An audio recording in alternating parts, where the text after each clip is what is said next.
Hey guys, it's Teaksy here, welcome back to the channel, and in today's video guys, we're going to be talking once again about Black Ops 6, following the worldwide reveal at the Xbox Game Showcase on Sunday, where we got a deep dive into campaign and found out some of the early details about multiplayer and also zombies. And in this video, I'm going to be breaking this video down into different sections and sharing my thoughts and opinions so far. And as always guys, this video is going to be focused purely on multiplayer because that is what we do here on this channel. So firstly, we do now have a release date. The game will be releasing on the 25th of October, and the next big event for Black Ops 6 is going to be Call of Duty Next, which is happening on the 28th of August, which is where we will get a deep dive and reveal of multiplayer, and the beta is most likely to follow that event. Obviously that is the event where there'll be loads of streamers and creators that go out there and start to play the game and gets hands on. That's when we'll see much more about the game, and that's when we'll get an actual bit of feedback from players themselves. The other thing that's really good as well guys is there's going to be no exclusivity with this game, so everybody will be getting it at the same time, PlayStation, Xbox and PC, and it will also be available on the Xbox Game Pass, which is absolutely awesome for anybody who has that subscription. So let's dive into the video. Throughout this video guys, I'm just going to have parts of the reveal playing in the background, and we will at certain parts of the video pause and screenshot things and sort of just discuss what we can see on the screen. So I want to start this one off with progression. This is the thing that I'm most excited about. The original prestige system finally returns in Black Ops 6. The classic prestige, whatever you want to call it, is back. We're going to have 10 prestiges from day one, level 1 to 55, at which point you then prestige and work your way back through again with a new prestige emblem. It is always such an iconic part of Call of Duty, and I really am excited for it to return. And not only that, once you get to the maximum level of level 55, Prestige 10, you will then enter Prestige Master with a further 1,000 levels to climb, with a reward at the end for anybody who makes it, which is just, this is awesome. I can't wait for all the prestige races between the big content creators when this comes out, but also just to be able to play it again, play with the prestige system. It's something that I feel really was needed back in multiplayer. It's been 5 years, can you believe it, since we last had a prestige system. And yeah, they say they've pulled sort of everything together from the prestige systems over the years. We don't have any finalized details on that yet, but I assume stuff like unlock tokens will probably be in the game, where you prestige and then you can go, right, imagine like you unlock Ninja at level 25, you could use your one prestige token to unlock Ninja, so you've got that straight away. Everything else you would lose and have to reopen or re-unlock again. But I do believe camo progress and challenges and stuff will roll over the prestiges. That's not going to reset, which I think is absolutely perfect. And yeah, honestly guys, incredibly happy to see this back in the game, but also really excited to be able to share the journey on this channel. It's just going to be so much fun, and something I've never had the chance of doing because I created this channel back halfway through Cold War, so we've never had a proper prestige system, so I'm incredibly excited from a content perspective. So next up guys, I want to talk about Omnimovement, the new movement system in Black Ops 6, which is going to allow players to sprint, slide and dive in all directions, as well as do a full turn onto your back whilst prone. Now I must admit, I saw a rumor about this on Twitter like the day before the worldwide reveal, and when I read it, I just remember thinking to myself, oh my god, what is this? We don't need this. This just sounds absolutely awful. But having actually seen it in action, it looks like it's very, very smooth so far, like what they've actually done. And in all honesty, when it comes to movement, until the community gets hands-on with the game, for example at COD Next and in the beta, we're not going to really know how OP or broken it is. Is there anything that you can abuse? Is it quite cheesy once it's used in game? So I think at the moment it's very, very hard to have an opinion on this. But one thing I will say is that the good thing is this will be an optional setting within the game, so if you don't like it yourself, you can at least turn it off. So I think this is something that, you know, we're just gonna have to see when we actually get hands on with the game what it's like. It does look like it's got the potential to be pretty crazy, but at the end of the day, we've had advanced movement in games like Advanced Warfare, where you could jump really high, and Black Ops 3 where you could kind of wall run and stuff. So this is definitely not a game breaker. I just think it's going to be interesting to see how it plays out, and it might just take a little bit of getting used to start with, but the really good thing is at least we will be able to turn it off. So moving on to the kind of HUD and the general kind of look of the game. So from the menus, it looks like the game will have a very similar look in terms of Modern Warfare 3, like in terms of the layout, but it will have that kind of black and orange Black Ops feel, which I think is incredibly, it just makes such a huge difference. But also the UI is set to be simplified, which I think is quite a big thing, because some of the way the games are set out, like in the COD HQ, are just not great at the moment. So I think that is something they're working on, but it will, because it's on the same engine, will kind of have a similar feel to Modern Warfare 3, but it will have the Black Ops look, if that makes sense, which I think is absolutely fine. In game, it looks very similar to Black Ops Cold War, the way it's kind of set out. Obviously medals and stuff have been popping up in the clips that we've seen, so I assume it will be the same for when you level up and when you unlock a camo, and I imagine there'll be calling cards in the top right hand corner. So yeah, that's just generally, the game is looking really nice, got a real Cold War kind of feel to it. So in this game you can actually personalize the HUD to a degree that you've never been able to do before, right? So you're going to be able to move your mini map around. So the mini map is normally in the top left. If you want that in the top right, you can do that now. If you want that in the middle, if you want to get rid of things, you can. I think if you like, basically you could be playing core, but it feels like hardcore. You could literally get rid of everything if you wanted to. Never seen this before in Call of Duty. For me, I will personally probably just keep it the same, but I think it's really good that they're adding this kind of customization to the game, which is going to allow people to personalize it how they want, to suit their playstyle, to suit what they like, and I think that's really, really cool. But generally the game is looking absolutely fire. It's got that kind of Cold War feel to it when you're in game, and definitely got the black and orange Black Ops feel when you're in the menus. The other thing as well is I do believe that classes will be listed vertically rather than horizontally, which I think is a big thing for me. I know it doesn't sound like much, but the horizontal scrolling across if you want to change class in game in like Modern Warfare 3, that's horrible. So happy to see that vertical classes should be returning.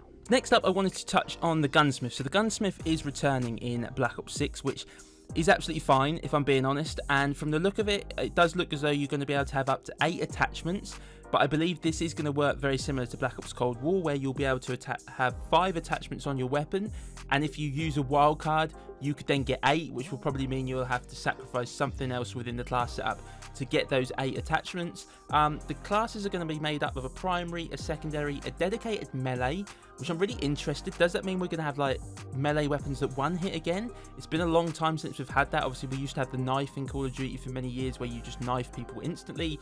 For however many years now, it's been an actual melee, and you have to like hit people twice normally. So it'll be really interesting to see what a dedicated melee means. Then we'll have the lethal, the tactical, 3 perks, and if you put all 3 perks from the same category, if you use all 3 perks from one category, you will get some kind of bonus. So I think I saw in the in one of the trailers or something, like somebody had 3 from the same category on, and every time they got a kill, it increased their health regen speed, their movement speed, but it didn't last for very long. But every time they got a new kill, it reset again. So it'll be interesting to see what the bonuses are. But I suppose, for an example, it would be like playing Cold War and using Ghost, Ninja, and Gung Ho. If you use all 3 of those, because they're in the same category, you'll get kind of a bonus. So it'll be interesting to see how those bonuses work out. So the wild card will also be returning from Cold War, which I think is a really good thing, because, for example, in Cold War you could have up to 6 perks with the wild card. I don't know exactly what the wild cards are yet, so I don't know exactly which ones are going to be in the game, but it's good to know that they are going to be there. And whilst we're talking about the Gunsmith, I very briefly just wanted to touch on weapons. So Black Ops 6 is set just after Cold War, so I imagine we're likely to see some similar weapons, and I feel like I've maybe seen an M16 or an MP5 during like the trailers and stuff, but that is not confirmed at the moment, guys. That's just things I think I've seen.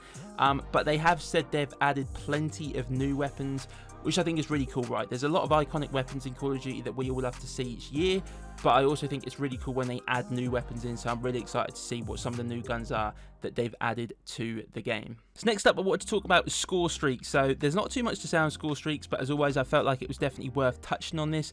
Traditional Scorestreaks are returning in Black Ops 6, meaning that when you die, it does reset, which I think is a huge thing. I think at the end of the day, Scorestreaks are always better than kill streaks, right? Because it allows players of all skill levels, whether you're slaying out or whether you're playing the objective, to build up score to earn streaks.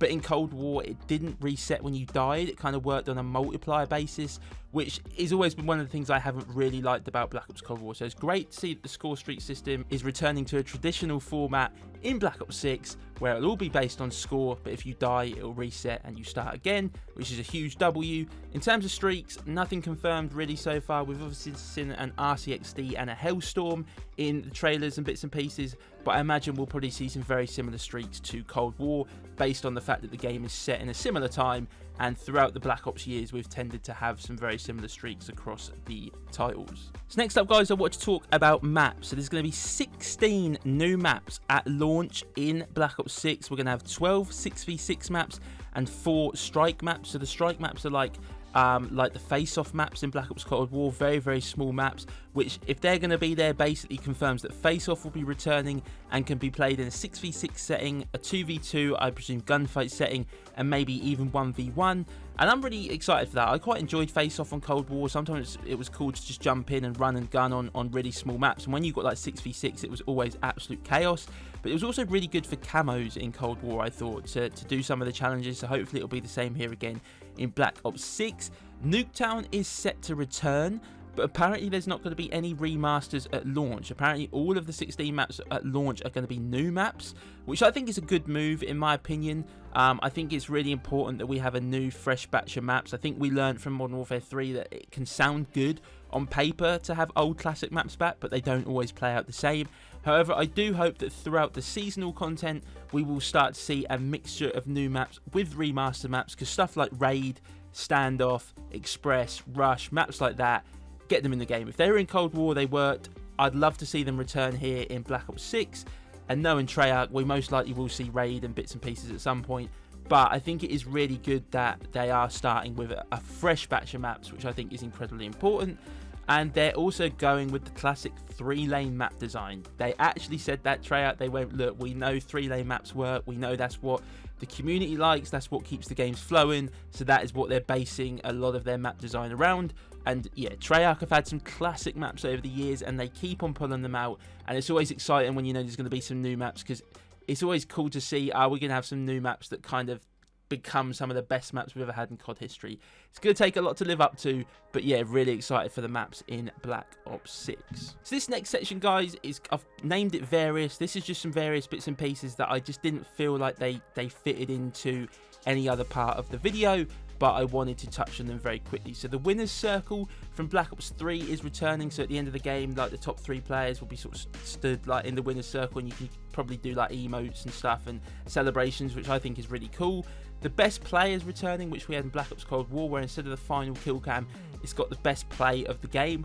I genuinely do prefer the best play outside of Search and Destroy. I know I'm not a big S&D player, but for some reason in S&D, I feel like the final kill cam means a little bit more, whereas in the normal game modes, I'm absolutely fine for it to be best play. There's going to be something in the game called Intelligent Movement, where you can kind of personalize it to use as much as you want. It's basically like an assisted setting, you know, like I think they used the example when they were talking about it in racing games. You get like brake and assist and traction control assist.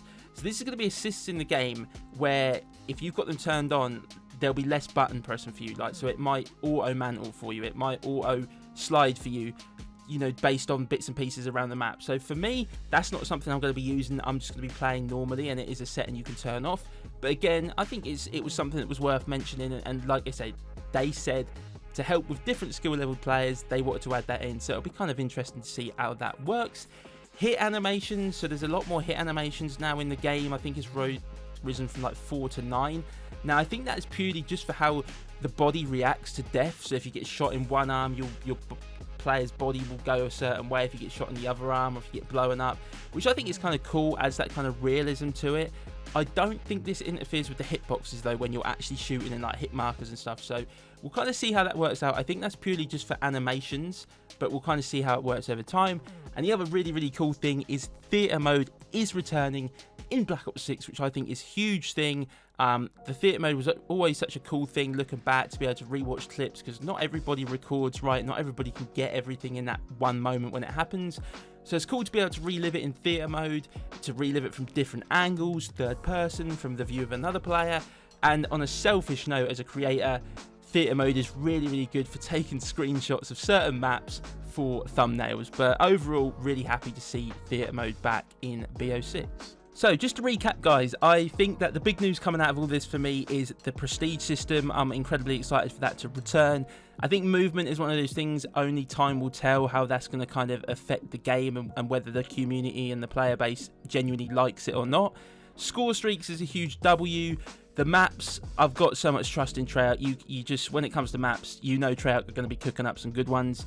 I think there's going to be lots of content as well. They're already working on the seasonal content that's going to come throughout the game. I know we said we're going to focus on multiplayer, but round-based zombies is returning, which I think is huge. Hopefully there'll be a zombies camo to grind like there was in Black Ops Cold War, and there will be 2 round-based zombies map on day 1, which I think is huge. And generally, guys, I just feel like this has got a lot of similarities to Cold War, which in my opinion is just W's all round. But anyways, guys, I will keep you up to date if I hear anything else, but I imagine we won't hear too much now until the COD Next event at the end of August, specifically regarding multiplayer. I know it's always easy to get caught up in the Call of Duty hype each year, but I feel like this is easily the best reveal we've seen in quite some time, and I am well and truly caught up in that COD cycle where I'm just incredibly excited for this game. You know, I loved Cold War, so I have so much hope for Black Ops 6, not only from a playing perspective, but also from a content perspective as well. And I just generally can't get over the fact that the original classic prestige system is finally returning in BO6. But anyways, guys, if you have found today's video useful and you are looking forward to Black Ops 6, please do hit the like button down below, and I'd love to hear your thoughts down in the comments section. If you're brand new around here and want to find your way back for more, please do consider subscribing to the channel. And as always, guys, I hope everyone has a great day, and I'll catch you all in the next one.